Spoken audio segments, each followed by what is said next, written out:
Hey folks, Josh Hager here with Bearded Bee Works. We just got back last night with our Civan Extractor.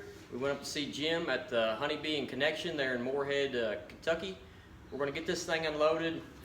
It's pretty much assembled. We just have to put the legs on it, but we're going to get it out of the truck and get the legs on it this morning.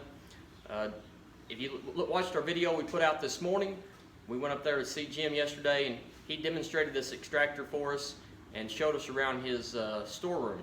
So if you haven't watched that video yet, go back and check that one out.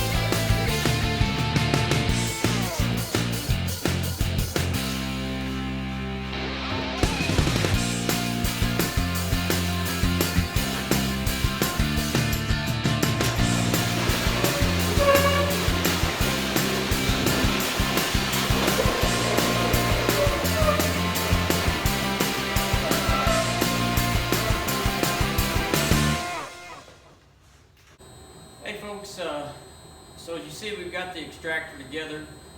We've got it running now.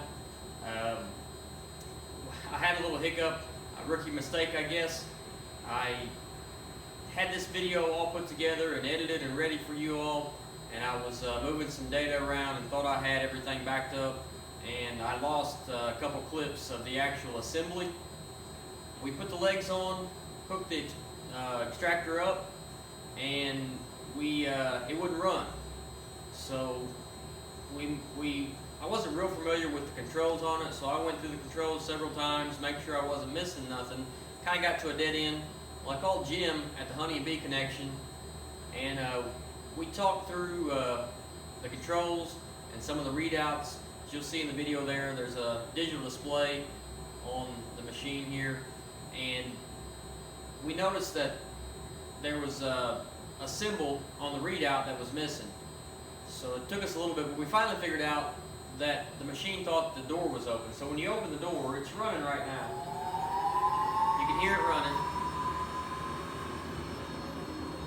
You open the door, it powers down. It's got a safety switch right here. And that switch was not making connection. So I did have to adjust the switch just a little bit for it to make connection.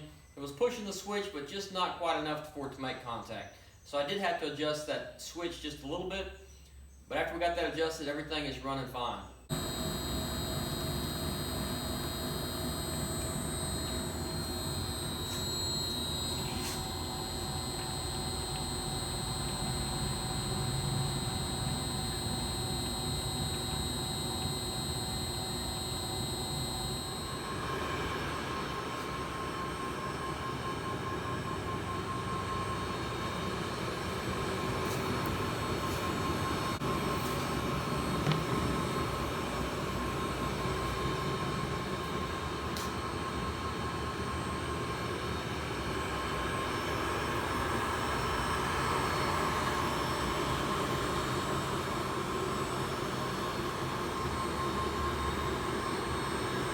This side does not have a safety switch on it. There's a video on the inside with it running.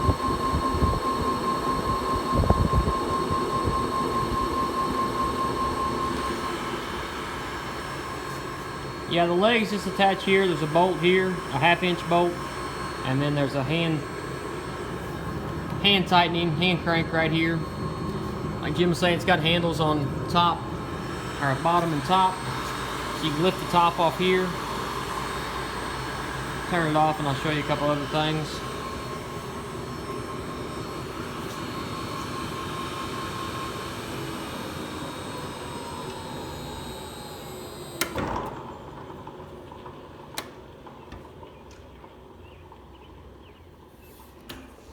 It's got a latch right here to latch this up, to hold it open when you're taking frames in and out.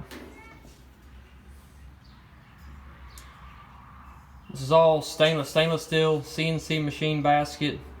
Let me find them here. There's a couple set screws in here. Here, and there's one down there. And you pull those. You can pull it two ways. You can unscrew this here, and there's like a J hook type. There's a bolt here. It's a J hook with a hand tightening nut up here. You take these off, and this whole top will lift up. You can lift the basket and all out if you want, but if you want to leave the basket in, you take those two set screws out there that I was talking about, here and here, and you can leave your basket in the extractor.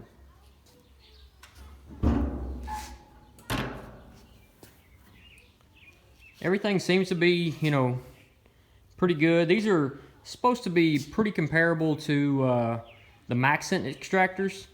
I think the stainless might be just a little bit thinner, but I don't see a huge issue with that. You know, it's not taking any abuse or wear or tear or anything. So, like I said, the only drawback I see is that it has the power inverter. I'd prefer not to have that. Like I said, it's one more piece to keep up with and something else that could fail. But overall, looks pretty good. Everything's, you know, pretty heavy. Constructed pretty well. It's got a nice powder coat finish on the stuff that's not stainless. But everything else is stainless. The welds all look good on everything. The leg might be over the tank seam where the tank was welded, but the welds look good. There's nothing wrong with that. So I'm looking forward to pulling some honey and getting this thing to work in a few weeks. I appreciate everything that Jim's done for me at the Honey and Bee Connection. If you like the extractor or have more questions about it, you can contact Jim. He'll be happy to help you out. If you haven't subscribed to our channel yet, please do. We greatly appreciate that, and we're tracking those subscriptions. So if you could subscribe to us, that would be awesome. We also have a Facebook page. You can check us out on Facebook, Bearded Bee Works on Facebook. Thanks again for watching, and come back for some more videos.